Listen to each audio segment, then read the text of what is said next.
ಪ್ರೀತಿಯ ವಿದ್ಯಾರ್ಥಿಗಳೇ, ನಾವು ಕಳೆದ ಅವಧಿಯಲ್ಲಿ ಶಿಕ್ಷಣದಲ್ಲಿ ನಿರ್ವಹಣೆಯ ಪ್ರಾಮುಖ್ಯತೆ ಮತ್ತು ಶಿಕ್ಷಣದಲ್ಲಿ ನಿರ್ವಹಣೆಯ ಕಾರ್ಯಗಳಲ್ಲಿ ಯೋಜನೆಯ ಕುರಿತಾಗಿ ಅಧ್ಯಯನ ಮಾಡಿದ್ದೀವಿ. ಅದರ ಮುಂದುವರೆದ ಭಾಗವಾಗಿ ಯೋಜನೆ ಆದ ನಂತರದಲ್ಲಿ ಅತ್ಯಂತ ಪ್ರಮುಖವಾಗಿ ಇರ್ತಕ್ಕಂಥ ಅಂಶ ಅಂತಂದ್ರೆ ಸಂಘಟನೆ.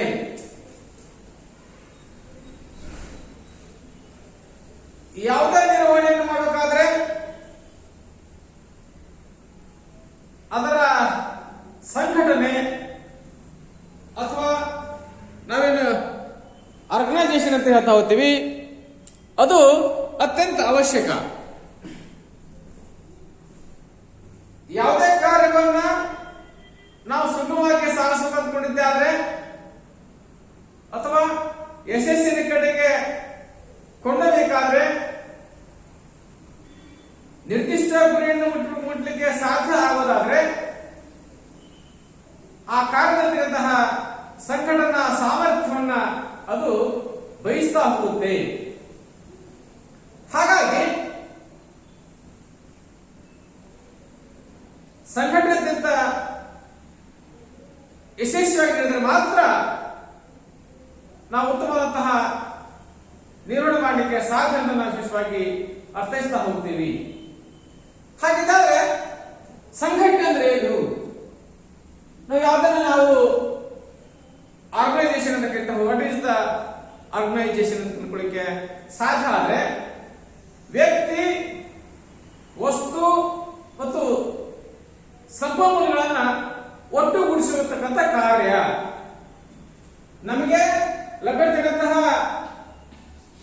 ವ್ಯಕ್ತಿ ಆಗಿರ್ಬೋದು, ಹಾಗೆಯೇ ವಸ್ತು ಆಗಿರ್ಬೋದು ಮತ್ತು ಲಭ್ಯವಿರತಕ್ಕಂತಹ ಸಂಪನ್ಮೂಲಗಳನ್ನ ಒಟ್ಟುಗೂಡಿಸತಕ್ಕಂತಹ ಕಾರ್ಯ ಏನಿದೆ ಅದನ್ನ ನಾವು ವಿಶೇಷವಾಗಿ ಸಂಘಟನೆ ಅಂದ್ರೆ ನಮಗೆ ಲಭ್ಯ ಇರತಕ್ಕಂತಹ ಮಾನವ ಸಂಪನ್ಮೂಲವನ್ನ, ಭೌತಿಕ ಸಂಪನ್ಮೂಲವನ್ನ, ಹಣಕಾಸಿನ ಸಂಪನ್ಮೂಲವನ್ನ ಮತ್ತು ಮಾಹಿತಿ ಸಂಪನ್ಮೂಲವನ್ನ ನಮಗೆ ಲಭ್ಯ ಇರತಕ್ಕಂತಹ ಈ ಮಾನವ ಸಂಪನ್ಮೂಲ ಏನಿದೆ, ಹಾಗೆಯೇ ನಮಗೆ ಲಭ್ಯ ಇರತಕ್ಕಂತಹ ಈ ಭೌತಿಕ ಸಂಪನ್ಮೂಲ ಅಂದ್ರೆ ಮಾನವೇತರ ಸಂಪನ್ಮೂಲ ಏನಿದೆ, ತದನಂತರದಲ್ಲಿ ನಮಗೆ ಲಭ್ಯ ಇರತಕ್ಕಂತಹ ಹಣಕಾಸು ಸಂಪನ್ಮೂಲ, ಹಾಗೆಯೇ ನಮಗೆ ಲಭ್ಯ ಇರತಕ್ಕಂತಹ ಮಾಹಿತಿ ಸಂಪನ್ಮೂಲ ಏನಿದೆ, ಈ ಎಲ್ಲವನ್ನ ಒಟ್ಟುಗೂಡಿಸತಕ್ಕಂತಹ ಪ್ರಕ್ರಿಯೆ ಏನಿದೆ ಅಥವಾ ಚಟುವಟಿಕೆ ಏನಿದೆ ಅದನ್ನ ನಾವು ವಿಶೇಷವಾಗಿ ಕರೀತಾ ಹೋಗ್ತೀವಿ ಸಂಘಟನೆ ಅಥವಾ ಆರ್ಗನೈಸೇಷನ್ ಕಲ್ಕೊಳ್ಳಿಕ್ಕೆ ಸಾಧ್ಯ ಆಗ್ತದೆ. ಹಾಗಾಗಿ ಸಂಘಟನೆಯ ನಿರ್ವಹಣೆಯ ಪ್ರಮುಖ ಕಾರ್ಯ ಅಂತಂದ್ರೆ ಯಶಸ್ವಿಯಾದಂತಹ ಸಂಘಟನೆ ಅಥವಾ ಗುಡ್ ಆರ್ಗನೈಸೇಷನ್ ಅಂತ ಹೇಳ್ತಾ ಇದ್ದೀವಿ, ಅದು ಅತ್ಯಂತ ಅವಶ್ಯಕ. ಅದು ನಾವು ಗುರಿ ಮುಟ್ಟತಕ್ಕಂತ ಕಾರ್ಯದಲ್ಲಿ ನಮಗೆ ಯಶಸ್ಸನ್ನ ತಂದುಕೊಟ್ಟಂತ ಕೆಲಸ ಮಾಡಲಿಕ್ಕೆ ಸಾಧ್ಯ ಆಗ್ತದೆ. ಹಾಗಾಗಿ ನಿರ್ವಹಣಾ ಪ್ರಕ್ರಿಯೆ ಏನಿದೆ ಉತ್ತಮ ಸಂಘಟನೆಯ ರಚನೆಯ ತಳಹದಿಯ ಆಧಾರದ ಮೇಲೆ ನಿಲ್ಲಕ್ಕೆ ಸಾಧ್ಯ ಆಗಿರಬೇಕು. ಅಂದ್ರೆ ಮಾತ್ರ ನಾವು ಇಚ್ಛಿಸಿದ ಗುರಿಗಳನ್ನ, ಉದ್ದೇಶಿತ ಗುರಿಗಳನ್ನ ನಾವು ಮುಟ್ಲಿಕ್ಕೆ ಸಾಧ್ಯ ಆಗ್ತದೆ. ಹಾಗಾಗಿ ಅದರ ವಿವಿಧ ಹಂತಗಳಲ್ಲಿ ಅದರ ಮೇಲ್ವಿಚಾರಣೆ ಮಾಡತಕ್ಕಂತಹ ನಿರ್ವಹಣಾ ಕಾರ್ಯಗಳನ್ನೇ ಪ್ರತಿಯೊಬ್ಬರು ಸಹಿತ ನಿರ್ಮಿಸುವಂತಹ ಜವಾಬ್ದಾರಿಯನ್ನು ಕೊಡುವ ಮೂಲಕವಾಗಿ ಇದ್ದಂತಹ ಮಾನವ ಸಂಪನ್ಮೂಲವನ್ನ ಯಶಸ್ವಿಯಾಗಿ ಸಂಘಟನೆ ಮಾಡಿ ಸದ್ಬಳಕೆಯನ್ನ ಬಳಕೆ ಮಾಡತಕ್ಕಂತ ನಿಟ್ಟಿನಲ್ಲಿ ಪ್ರತಿಯೊಬ್ಬರು ಸಹಿತ ನಿರ್ದಿಷ್ಟವಾದಂತಹ ಜವಾಬ್ದಾರಿಯನ್ನ ಕೊಡುವ ಮೂಲಕವಾಗಿ ಆ ಜವಾಬ್ದಾರಿಯ ಮೇಲ್ವಿಚಾರಣೆ ಮಾಡತಕ್ಕಂಥ ಕೆಲಸವನ್ನ ನಿರ್ವಹಣಕಾರ ಮಾಡಲಿಕ್ಕೆ ಸಾಧ್ಯ ಆದ್ರೆ ಅದನ್ನು ವಿಶೇಷವಾಗಿ ಉತ್ತಮವಾದಂತಹ ಸಂಘಟನೆ ಕಂಡುಕೊಳ್ಳಿಕ್ಕೆ ಸಾಧ್ಯ ಆಗ್ತದೆ. ಹಾಗಾಗಿ ಪ್ರತಿಯೊಬ್ಬರಿಗೂ ಸಹಿತ ನಿರ್ದಿಷ್ಟವಾದಂತಹ ಜವಾಬ್ದಾರಿಯನ್ನ ನಿಗದಿತ ಕಾಲಮಿತಿಯೊಳಗೆ ಮಾಡಿ ಮುಗಿಸಲಿಕ್ಕೆ ಅವರಿಗೆ ನಿರ್ದೇಶನವನ್ನು ಕೊಟ್ಟಿರುವ ಕೆಲಸವನ್ನ ಒಬ್ಬ ನಿರ್ವಹಣಕಾರ ಮಾಡಲಿಕ್ಕೆ ಸಾಧ್ಯ ಸಹಿತ ಆಗಿರಬೇಕು. ಹಾಗಿದ್ದರೆ ಸಂಘಟನೆಯ ಪ್ರಾಮುಖ್ಯತೆ ಏನು ನಾವು ವಿಶೇಷವಾಗಿ ಚರ್ಚೆ ಮಾಡ್ತಾ ಹೋಗ್ತೀವಿ.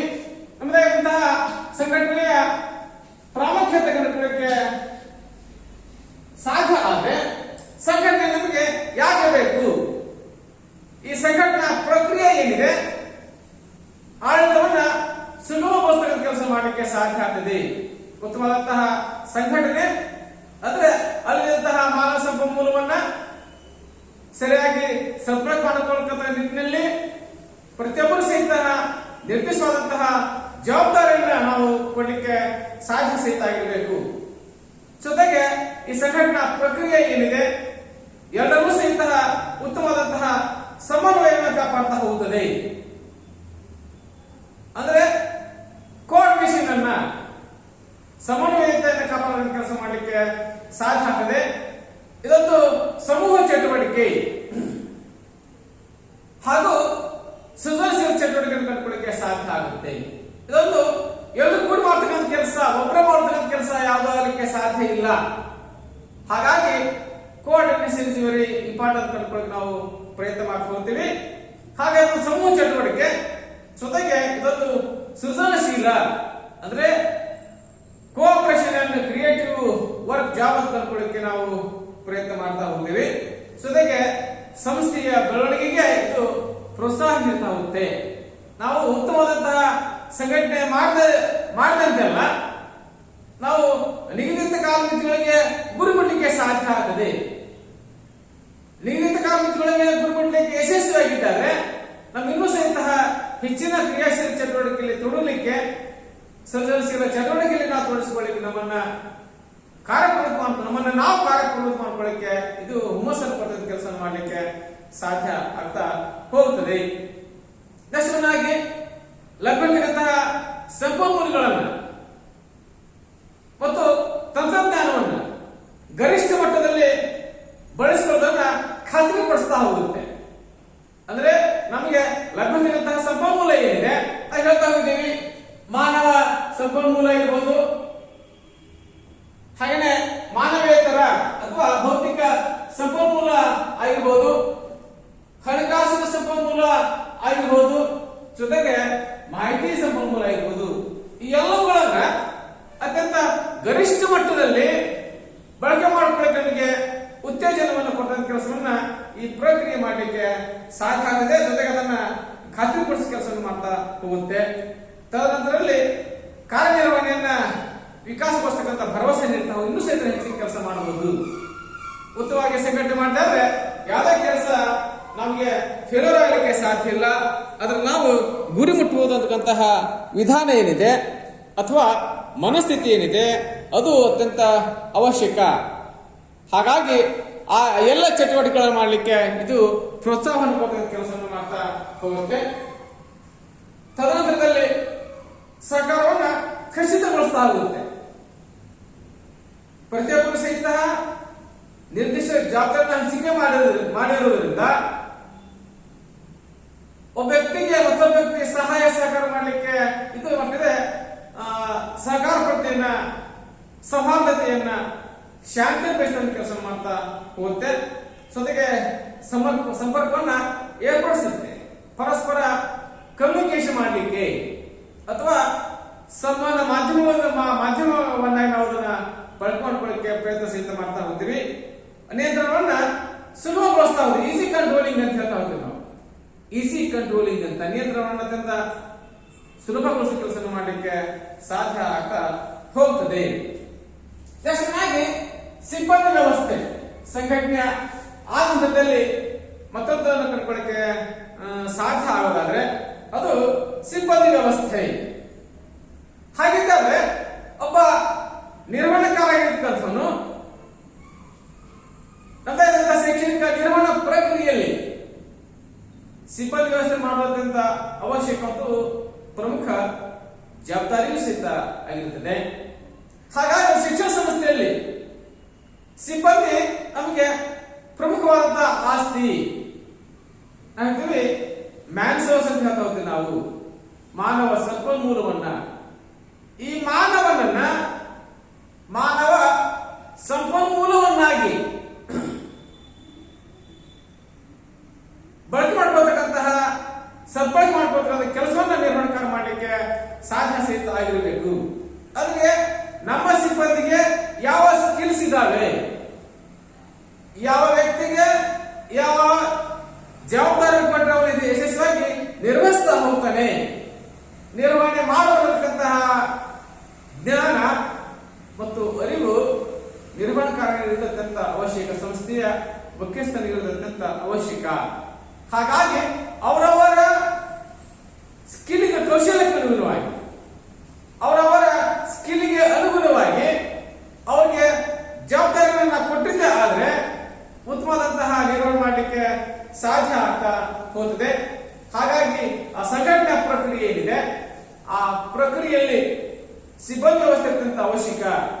ಆ ಸಿಬ್ಬಂದಿಯನ್ನು ನಾವು ಸರಿಯಾಗಿ ಸದ್ಬಳಕೆ ಮಾಡಿಕೊಂಡಿದ್ದಾರೆ, ಅವರ ಆ ಕ್ರಿಯೇಟಿವಿಟಿಯನ್ನ, ಅವರ ಕೌಶಲ್ಯವನ್ನು ನಾವು ಸದ್ಬಳಕೆ ಮಾಡ್ಕೊಳ್ಳಿಕ್ಕೆ ಸಾಧ್ಯ ಆದ್ರೆ ಉತ್ತಮವಾಗಿ ನಾವು ನಿಗದಿತ ಅವಧಿಯಲ್ಲಿ ಗುರಿ ಮುಟ್ಟಲಿಕ್ಕೆ ವಿಶೇಷವಾಗಿ ಪ್ರಯತ್ನ ಸಹಿತ ಮಾಡ್ತಾ ಹೋಗಬಹುದು.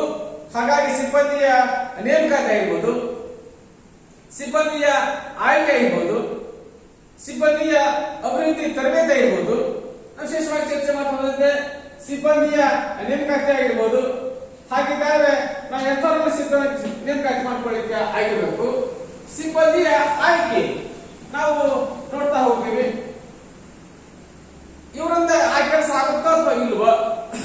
ಇನ್ನು ಸಿಬ್ಬಂದಿಯ ತರಬೇತಿ, ಹಾಗಿದ್ದಾಗ ಸಿಬ್ಬಂದಿಗೆ ಯಾವ ತರಬೇತಿ ಕೊಡ್ಲಿಕ್ಕೆ ಸಾಧ್ಯ ಆಗಿರಬೇಕು. ಸಿಬ್ಬಂದಿಯ ತರಬೇತಿ ಆಗಿರ್ಬೋದು. ಇನ್ನ ಸಿಬ್ಬಂದಿಯನ್ನ ಗುರುತಿಸುವಿಕೆ ಅಂದ್ರೆ ಯಾವ ಸಿಬ್ಬಂದಿಯಲ್ಲಿ ಯಾವ ಸ್ಕಿಲ್ಸ್ ಇದೆ, ಅವರವರ ಆ ಕೌಶಲ್ಯಕ್ಕೆ ಅನುಗುಣವಾಗಿ ಅವರನ್ನ ಗುರುತಿಸ್ತಕ್ಕಂಥದ್ದು. ಜೊತೆಗೆ ನಿರ್ದಿಷ್ಟ ಜವಾಬ್ದಾರಿ ಕೊಡುವ ಸಂದರ್ಭದಲ್ಲಿ ಅವ್ರ ಕಾರ್ಯನ ಸಂಪೂರ್ಣಗೊಳಿಸಿದಾಗ ಅದನ್ನ ನಾವು ಗುರುತಿಸ್ತಕ್ಕಂಥ ಪ್ರಕ್ರಿಯೆ. ಅವರನ್ನು ನಾವು ಹುರಿದುಂಬಿಸ್ತಕ್ಕಂಥ ಕೆಲಸವನ್ನ, ಗಂಟು ತರ್ತಕ್ಕಂಥ ಕೆಲಸ ಮಾಡಲಿಕ್ಕೆ ಸಾಧ್ಯ ಆದ್ರೆ ಉತ್ತಮವಾದಂತಹ ಯಶಸ್ಸನ್ನ ಗಳಿಸ್ಕೊಳ್ಳಿಕ್ಕೆ ಪ್ರಯತ್ನ ಸಹಿತ ಮಾಡಬಹುದು. ಹಾಗಾಗಿ ವಿಶೇಷವಾಗಿ ಚರ್ಚೆ ಮಾಡ್ತಾ ಹೋಗ್ತೀವಿ. ಸಿಬ್ಬಂದಿ ವ್ಯವಸ್ಥೆ ಅಂತಂದ್ರೆ ಸಿಬ್ಬಂದಿಯ ನೇಮಕಾತಿ, ಸಿಬ್ಬಂದಿಯ ಆಯ್ಕೆ, ಅಭಿವೃದ್ಧಿ ತರಬೇತಿ, ಅವರ ಗುರುತಿಸುವಿಕೆ ಮತ್ತು ಮೌಲ್ಯಮಾಪನ ಕಾರ್ಯ ನೀತಿಗೊಳಿಸುವಿಕೆ ಮತ್ತು ವ್ಯಕ್ತಿಗಳನ್ನು ಅಭಿವೃದ್ಧಿ ಮಾಡುವ ಪ್ರಕ್ರಿಯೆ ಏನಿದೆ ಅದನ್ನ ವಿಶೇಷವಾಗಿ ಸಿಬ್ಬಂದಿ ವ್ಯವಸ್ಥೆ ಕಂಡುಕೊಳ್ಳಿಕ್ಕೆ ಸಾಧ್ಯ ಆಗ್ತದೆ. ಅಂದ್ರೆ ಅವರನ್ನು ನಾವು ಮೌಲ್ಯಮಾಪನ ಮಾಡಲಿಕ್ಕೆ ಸಾಧ್ಯ ಆಗಿರಬೇಕು. ನಾವು ಕೊಟ್ಟಂತಹ ಕೆಲಸವನ್ನ ಎಷ್ಟು ಮಟ್ಟಿಗೆ, ಯಾವ ಮಟ್ಟದಲ್ಲಿ ಅವರು ನಿರ್ವಹಣೆ ಮಾಡ್ತಾರೆ ಅನ್ನೋದನ್ನ ನಾವು ಗುರುತಿಸ್ತಕ್ಕಂತಹ, ಮೌಲ್ಯಮಾಪನ ಮಾಡ್ತಕ್ಕಂಥ ಕೆಲಸ ಮಾಡಲಿಕ್ಕೆ ಸಾಧ್ಯ ಆದ್ರೆ ಅದು ಉತ್ತಮವಾದಂತಹ ಕಾರ್ಯವನ್ನು ವಿಶೇಷವಾಗಿ ಕಂಡುಕೊಳ್ಳಿಕ್ಕೆ ಪ್ರಯತ್ನ ಮಾಡಬಹುದು. ನೆಕ್ಸ್ಟ್ ಸಿಬ್ಬಂದಿ ವ್ಯವಸ್ಥೆಯ ಪ್ರಾಮುಖ್ಯತೆ. ಸಮರ್ಥ ಮತ್ತು ಜವಾಬ್ದಾರಿಗಳನ್ನು ಅರಿತು ಕಾರ್ಯನಿರ್ವಹಿಸುವ ಸಿಬ್ಬಂದಿ ನೇಮಕ ಮಾಡಿಕೊಂಡು ಕಾರ್ಯ ಮಾಡುವಂತೆ ಸಿಬ್ಬಂದಿ ವ್ಯವಸ್ಥೆ ಸಹಾಯ ಮಾಡ್ತದೆ. ಅಂದ್ರೆ ಅತ್ಯಂತ ಸಮರ್ಥ ಮತ್ತು ಜವಾಬ್ದಾರಿಗಳನ್ನ ಅರಿತು ಕಾರ್ಯನಿರ್ವಹಿಸತಕ್ಕಂಥ ಸಿಬ್ಬಂದಿ ನೇಮಕ ಮಾಡಿಕೊಂಡು ಕಾರ್ಯ ಮಾಡುವ ನಿಟ್ಟಿನಲ್ಲಿ ಸಿಬ್ಬಂದಿ ವ್ಯವಸ್ಥೆ ಸಹಾಯ ಮಾಡಲಿಕ್ಕೆ ಸಾಧ್ಯ ಆಗ್ತದೆ. ಸಿಬ್ಬಂದಿ ವ್ಯವಸ್ಥೆಯು ಸರಿಯಾದ ಜ್ಞಾನ ಹೊಂದಿದ ಸೂಕ್ತ ಸ್ಥಾನದಲ್ಲಿರಿಸಿ ಸುಗಮವಾಗಿ ಸಾಗುವಂತೆ ಮಾಡ್ತಾ ಹೋಗುತ್ತೆ. ಜೊತೆಗೆ ವಿವಿಧ ಜವಾಬ್ದಾರಿಗಳಿಗೆ ಸೂಕ್ತವಾದ, ಪ್ರತಿಭಾವಂತ ಹಾಗೂ ಸ್ಪರ್ಧಾತ್ಮಕ ಸಾಮರ್ಥ್ಯದ ವ್ಯಕ್ತಿಗಳನ್ನ ಆಯ್ಕೆ ಮಾಡಲಿಕ್ಕೆ ಸಹಾಯ ಮಾಡ್ತಾ ಹೋಗುತ್ತೆ. ಅಂದ್ರೆ ಯಾರಿಗೆ ಯಾವ ಜವಾಬ್ದಾರಿ ಕೊಟ್ಟಿದ್ದೆ ಆದ್ರೆ ಅವನು ಯಶಸ್ವಿಯಾಗಿ ನಿರ್ವಹಿಸ್ತಾನೆ, ಗುರಿಯನ್ನ ಮುಟ್ತಾನಂತಹ ಕನಿಷ್ಠ ಜ್ಞಾನ ನಿರ್ವಹಣೆಗಾರನಿಗಿರಬೇಕು. ಹಾಗಾಗಿ ವಿವಿಧ ಜವಾಬ್ದಾರಿಗಳಿಗೆ ಸೂಕ್ತವಾದಂತ ವ್ಯಕ್ತಿಗಳಿಗೆ, ಪ್ರತಿಭಾವಂತ ವ್ಯಕ್ತಿಗಳಿಗೆ, ಸ್ಪರ್ಧಾತ್ಮಕ ಸಾಮರ್ಥ್ಯ ಇರ್ತಕ್ಕಂಥ ವ್ಯಕ್ತಿಗಳಿಗೆ ಆಯ್ಕೆ ಮಾಡಲಿಕ್ಕೆ ಸಿಬ್ಬಂದಿ ವ್ಯವಸ್ಥೆಗೆ ಸಹಾಯವನ್ನು ಮಾಡ್ತಾ ಹೋಗುತ್ತೆ. ಬೋಧನಾ ಕಲಿಕಾ ಪ್ರಕ್ರಿಯೆಯು ನಿರಂತರವಾಗಿ ಬೆಳವಣಿಗೆ ಹೊಂದಲಿಕ್ಕೆ ಸಹಾಯ ಮಾಡ್ತಾ ಹೋಗುತ್ತೆ. ಮಾನವ ಸಂಪನ್ಮೂಲವನ್ನು ಅಧಿಕ ಪ್ರಮಾಣದಲ್ಲಿ ಮಾಡಿಕೊಂಡು ಸಿಬ್ಬಂದಿ ಹೆಚ್ಚುವರಿ ಆಗದಂತೆ ನೋಡಿಕೊಳ್ಳತಕ್ಕಂಥ ಕೆಲಸವನ್ನು ಮಾಡ್ತಾ ಹೋಗುತ್ತೆ. ಸರಿಯಾದ ತರಬೇತಿ ಹೊಂದಿದ ಸಿಬ್ಬಂದಿ ವ್ಯವಸ್ಥೆ ಯೋಜನೆಯನುಸಾರ ಕಾರ್ಯವಾಗುವಂತೆ ಮಾಡ್ತಾ ಹೋಗುತ್ತೆ. ಉತ್ತಮ ಸಿಬ್ಬಂದಿ ವ್ಯವಸ್ಥೆ ಮಾಡಿದ ಸಂಘಟನೆ ನಿರ್ವಹಣೆಯ ಉತ್ತಮ ಧೋರಣೆಗಳಿಗೆ ದಾರಿಯಾಗಿ ಉತ್ತಮ ಸ್ಪರ್ಧೆ ನಿರ್ತಕ್ಕಂಥ ನಿಟ್ಟಿನಲ್ಲಿ ಇದು ಸಹಾಯ ಮಾಡ್ತಾ ಹೋಗುತ್ತೆ. ಪರಿಣಾಮಕಾರಿ ಸಿಬ್ಬಂದಿ ವ್ಯವಸ್ಥೆಯಿಂದ ಹೊಸ ಉದ್ಯೋಗಗಳಿಗೆ ಸೂಕ್ತ ಸಿಬ್ಬಂದಿ ನೇಮಕಗೊಂಡು ಪ್ರಗತಿ ಪರವಾಗಿ ಬೆಳಲಿಕ್ಕೆ ವಿಶೇಷವಾದಂತಹ ಅವಕಾಶ ಮಾಡಿಕೊಡ್ತಾ ಹೋಗುತ್ತೆ. ದೇಶವನ್ನಾಗಿ ಸಿಬ್ಬಂದಿಯನ್ನು ಉತ್ತಮ ರೀತಿಯಲ್ಲಿ ಉಪಯೋಗ ಮಾಡಿಕೊಂಡು ಅವಶ್ಯಕವಾದ ಕಾರ್ಯಗಳನ್ನ ದಕ್ಷತೆಯಿಂದ ನಿರ್ವಹಿಸಲಿಕ್ಕೆ ಸಾಧ್ಯ. ಅಂದ್ರೆ ಉತ್ತಮವಾದಂತಹ ಸಿಬ್ಬಂದಿಯನ್ನ ಅವಶ್ಯಕತೆಗೆ ತಕ್ಕ ಹಾಗೆ ಬಳಕೆ ಮಾಡಿಕೊಂಡು ಆ ನಿಟ್ಟಿನಲ್ಲಿ ಅವರನ್ನ ಉತ್ತಮವಾಗಿ ಬಳಕೆ ಮಾಡಿಕೊಂಡ ನಿಟ್ಟಿನಲ್ಲಿ ಆ ಕಾರ್ಯ ಸುಗಮವಾಗತಕ್ಕಂಥ ನಿಟ್ಟಿನಲ್ಲಿ ಅವರನ್ನ ಬಳಕೆ ಮಾಡ್ಕೊಳ್ಳಿಕ್ಕೆ ಸಾಧ್ಯ ಸಹಿತ ಆಗ್ತಾ ಹೋಗುತ್ತೆ. ಸಿಬ್ಬಂದಿಯನ್ನು ಸೂಕ್ತವಾಗಿ ಆಯ್ಕೆ ಮಾಡಿ ತರಬೇತಿ ನೀಡಿದಾಗ ಸಂಸ್ಥೆ ವೆಚ್ಚ ಮಾಡಿದ ಹಣಕ್ಕೆ ಸರಿಯಾದ ಪ್ರತಿಫಲ ಪಡೆಯಬಹುದು. ಸರ್ಕಾರ ಏನ್ ಮಾಡ್ತಾ ಹೋಗುತ್ತೆ, ಹಲವಾರು ಸಿಬ್ಬಂದಿಗಳಿಗೆ ತರಬೇತಿಯನ್ನು ಕೊಡ್ತಾ ಹೋಗಿದೆ. ಆ ತರಬೇತಿ ಪಡ್ಕೊಂಡ ವ್ಯಕ್ತಿಯಾಗಿರ್ತಕ್ಕಂಥನ್ನು ಆ ಸಾಮರ್ಥ್ಯವನ್ನು ಸದ್ಬಳಕೆ ಮಾಡಿಕೊಂಡಿದ್ದಾರೆ ಸರ್ಕಾರ ಸಂಸ್ಥೆ ಮಾಡಿದಂತಹ ಹಣಕಾಸಿನ ವೆಚ್ಚ ಏನಿದೆ ಆ ಕ್ರಿಯಾಶೀಲ ಚಟುವಟಿಕೆ ಮೂಲಕ ಉತ್ತಮವಾಗಿ ಕಾರ್ಯನಿರ್ವಹಣೆ ಮಾಡುವ ಮೂಲಕ ಅದು ಸರ್ಕಾರಕ್ಕೆ ಪ್ರತಿಫಲವನ್ನ ತಂದುಕೊಳ್ಳಲಿಕ್ಕೆ ಸಾಧ್ಯ ಆಗ್ತದೆ.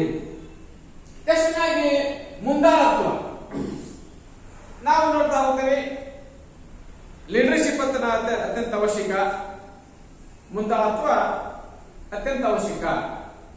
ಉತ್ತಮವಾದಂತಹ ಮುಂದಾಳತ್ವ ಅರ್ಧ ಕೆಲಸವನ್ನ ಮಾಡಿ ಮುಗಿಸಿದ ಹಾಗೆ.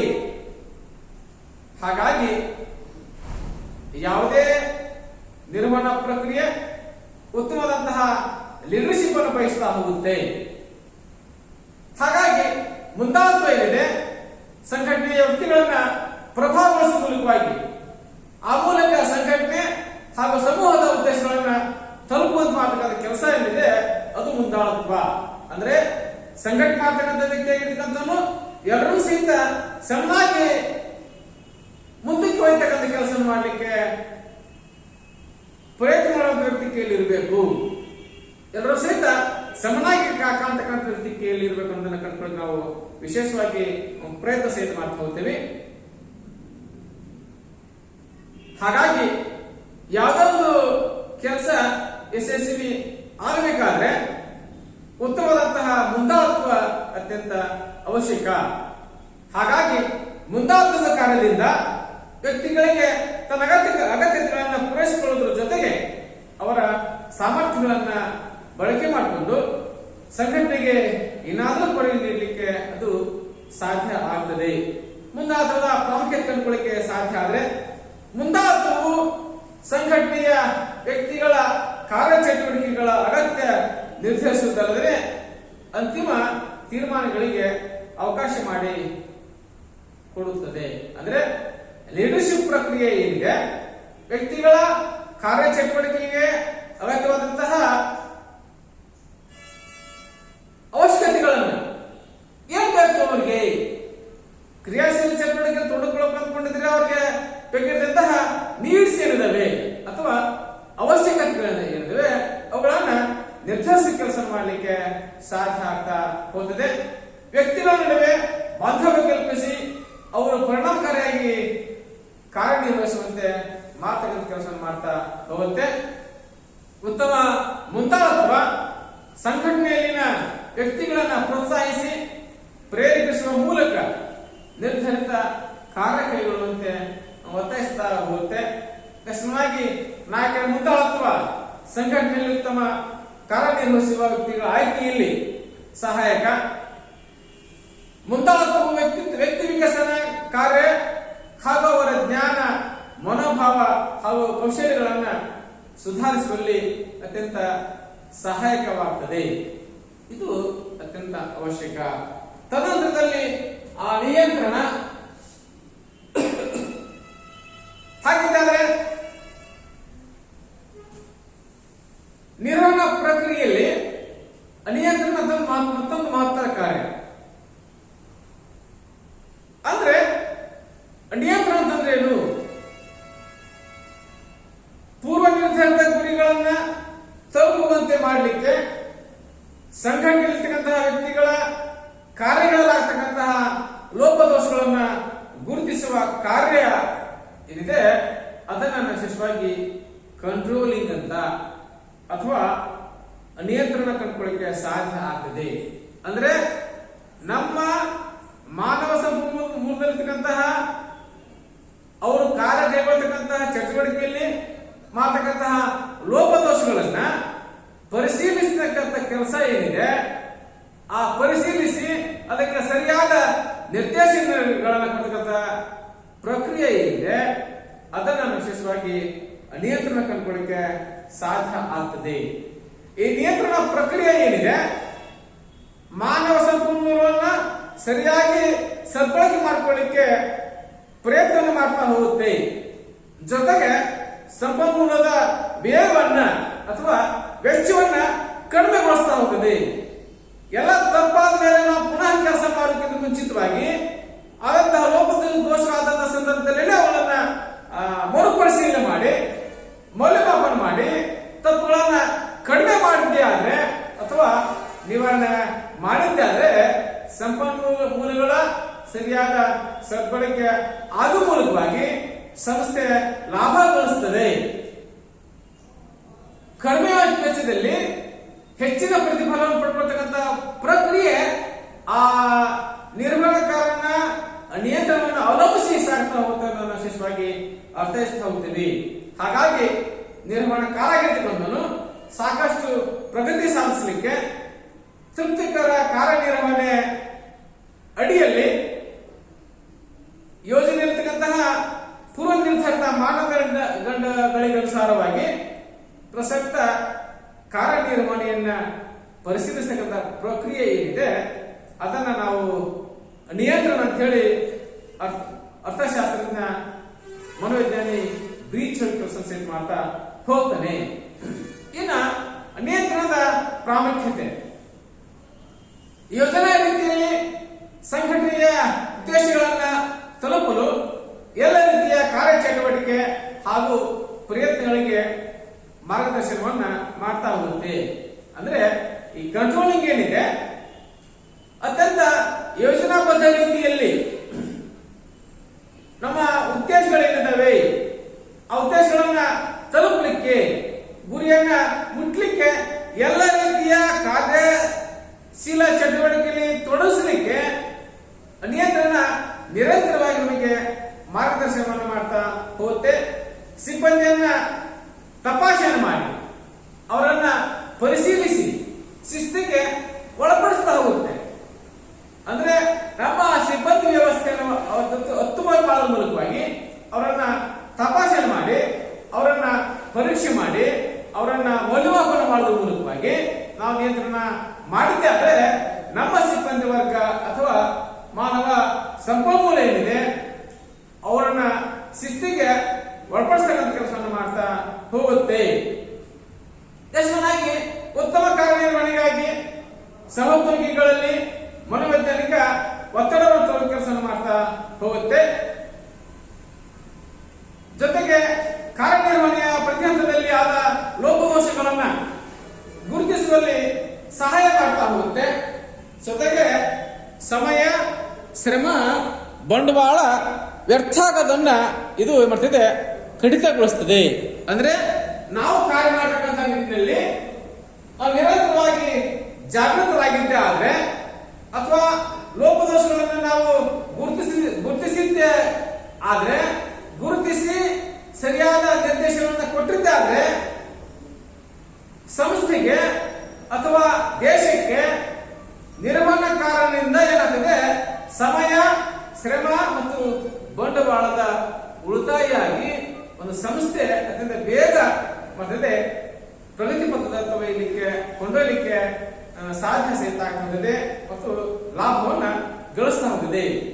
ಸಂಸ್ಥೆಯ ಸಂಪನ್ಮೂಲಗಳನ್ನ ಬಳಸುವಲ್ಲಿ ಆಗ್ತಕ್ಕಂತಹ ಅಪವ್ಯಯ ಮತ್ತು ಸೋರಿಕೆಯನ್ನ ಕಡಿಮೆ ಮಾಡ್ತಾ ಹೋಗುತ್ತೆ. ನಾವು ನೋಡ್ತಾ ಹೋಗ್ತೀವಿ ಎಷ್ಟೋ ಸಾರಿ ಈ ವೇಸ್ಟೇಜ್ ಅಂಡ್ ಸ್ಟಾಗ್ನೇಷನ್ ಅಂತ ನಾವು ಹೇಳ್ತಾ ಹೋಗ್ತೀವಿ.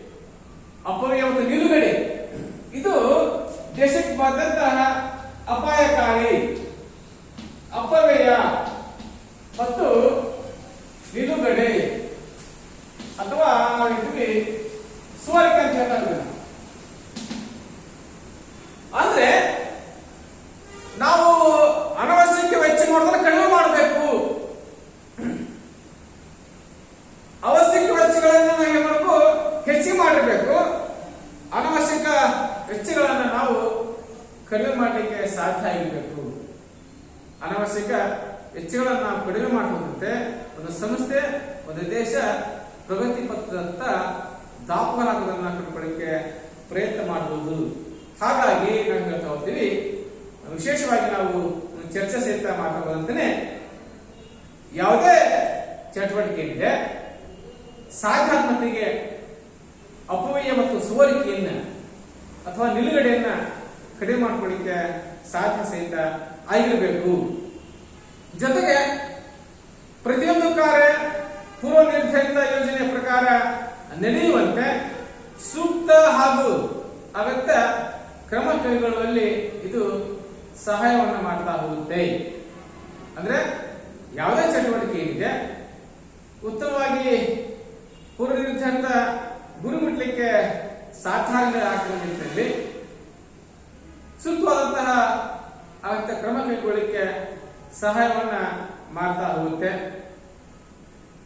ಇನ್ನ ಭಾವಿ ಚಟುವಟಿಕೆಗಳಿಗೆ ಇದು ಅತ್ಯಂತ ತಳಹದಿ. ಮುಂದೆ ನಾವೇನು ಪೂರ್ವ ಯೋಜನೆ ಇದ್ದಾವೆ ಅಥವಾ ಮುಂದಾಲೋಚನೆ ಇದ್ದಾವೆ ಅಥವಾ ದೂರಾಲೋಚನೆ ಇದ್ದಾವೆ ಅವುಗಳನ್ನ ಜಾರಿಗೆ ತರೋದಕ್ಕೆ ನಮಗೆ ಈಗಲೇ ಮಾಡಬೇಕು. ಸಾಧ್ಯ ಮಟ್ಟಿಗೆ ನಾವು ಯಂತ್ರ ಕ್ರಮಗಳನ್ನ ಕೈಗೊಳ್ಳಲಿಕ್ಕೆ ಸಾಧ್ಯ ಸಹಿತ ಆಗಿರಬೇಕು.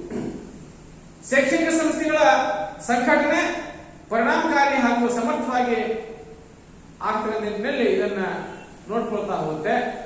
ಹಾಗಾಗಿ ಸಂಘಟನೆ ನಮ್ಮದೇ ನೇತೃತ್ವ ಅತ್ಯಂತ ಅವಶ್ಯಕ. ಜಾಸ್ತಿಯಾಗಿ ಸಮನ್ವಯ, ಕೋ ಆರ್ಡಿನೇಷನ್ ಅಂತ. ಹಾಗಿದ್ರೆ ಕೋಆರ್ಡಿನೇಷನ್ ಅಂತಂದ್ರೆ ಏನು? ಮನೆಯಲ್ಲಿ ಜೆ.ಆರ್. ಟೆರ್ರಿ ಪ್ರಕಾರ ಸಮನ್ವಯತೆ ಎನ್ನುವುದು ಒಂದು ಉದ್ದೇಶವನ್ನು ಯಶಸ್ವಿಯಾಗಿ ಈಡೇರಿಸಲು ಎಲ್ಲರನ್ನು ಬಲಪಡಿಸುವ ಪ್ರಯತ್ನ. ಅಂದ್ರೆ ಹೇಳ್ತಾ ಹೋಗ್ತೀವಿ, ಒಗ್ಗಟ್ಟಿನಲ್ಲಿ ಬಲವಿದೆ.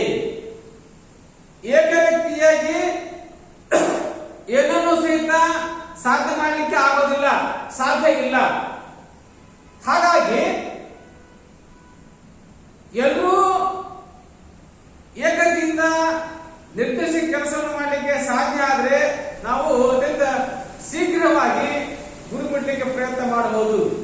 ಹಾಗಾಗಿ ಉದ್ದೇಶಿತ ಗುರಿಗಳನ್ನ ಸಾಧಿಸತಕ್ಕಂಥ ನಿಟ್ಟಿನಲ್ಲಿ ಅತ್ಯಂತ ಯಶಸ್ವಿಯಾಗಿ ಈಡೇರಿಸಲಿಕ್ಕೆ ಎಲ್ಲರೂ ಸಹಿತ ಬಲಪಡಿಸತಕ್ಕಂತಹ ಪ್ರಯತ್ನ ಏನಿದೆ ಅದನ್ನ ವಿಶೇಷವಾಗಿ ನಮ್ಮದಂತಹ ಸಮನ್ವಯ ಕಂಡುಕೊಳ್ಳಿಕ್ಕೆ ಸಾಧ್ಯ ಆಗುತ್ತದೆ.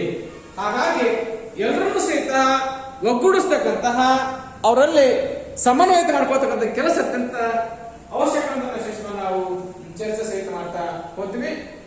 ಸಮನ್ವಯದ ಪ್ರಾಮುಖ್ಯತೆ ಏನೇನು? ಯಾವುದೇ ಕಾರ್ಯನಿರ್ವಹಣೆಯಲ್ಲಿ ಸಾಮರ್ಥ್ಯತೆ ಹಾಗೂ ಆರ್ಥಿಕ ಅಭಿವೃದ್ಧಿಗೆ ಸಹಾಯಕ ಆಗ್ತಾ ಹೋಗುತ್ತೆ. ವೈಯಕ್ತಿಕ ಹಾಗೂ ಮಾನವೀಯ ಸಂಬಂಧಗಳನ್ನ ಬಲಗೊಳಿಸ್ತಾ ಹೋಗುತ್ತೆ. ಕಾರ್ಯಚಟುವಟಿಕೆಯಲ್ಲಿ ಸಮಗ್ರತೆ ತರುವಲ್ಲಿ ಸಹಾಯ ಮಾಡ್ತಾ ಹೋಗುತ್ತೆ, ಸಮೂಹ ಕಾರ್ಯಕ್ಕೆ ಉತ್ತೇಜನವನ್ನು ಕೊಡ್ತಾ ಹೋಗುತ್ತೆ. ನಾವು ಹೇಳ್ತಾ ಹೋಗ್ತೀವಿ ಒಗ್ಗಟ್ಟಿನಲ್ಲಿ ಬಲ ಇದೆ, ಹಾಗಾಗಿ ಎಲ್ಲರೂ ಏಕತೆಯಿಂದ ಇರಬೇಕು ಅನ್ನೋದನ್ನ ಕಂಡುಕೊಳ್ಳೋಕೆ ನಾವು ಪ್ರಯತ್ನ ಮಾಡಬಹುದು. ವಿವಿಧತೆಯಲ್ಲಿ ಏಕತೆ ತರ್ತಾ ಹೋಗುತ್ತೆ. ಅಂದ್ರೆ ನರ್ಮಿಸಿದ ಒಂದು ಅಂತ ಕಲ್ಪನೆ ನಮ್ಮಲ್ಲಿ ಮೂಡಿದ ಸಂದರ್ಭದಲ್ಲಿ ಹಲವಾರು ಜಾತಿ, ಧರ್ಮ, ಮತ, ಪಂಗ ವರ್ಗಗಳನ್ನು ಮರೆತು ನಾವೆಲ್ಲರೂ ಸಹಿತ ಒಂದೊಂದು ಕಲ್ಪನೆ ಮೂಡಿಸ್ಕೊಳ್ಳಿಕ್ಕೆ ಸಾಧ್ಯ ಸಹಿತ ಆಗಿರಬೇಕು. ಪೂರ್ವ ನಿರ್ಧರಿತ ಉದ್ದೇಶಗಳನ್ನ ತಲುಪಲಿಕ್ಕೆ ಸಂಘಟನೆಯ ಎಲ್ಲ ಕಾರ್ಯಚಟುವಟಿಕೆಗಳಲ್ಲಿ ಸಮಗ್ರತೆ ಕಾಪಾಡ್ತಕ್ಕಂಥ ಕೆಲಸ ಮಾಡಲಿಕ್ಕೆ ಸಾಧ್ಯ ಆಗ್ತಾ ಹೋಗುತ್ತೆ. ಎಲ್ಲರಿಗೂ ಧನ್ಯವಾದ.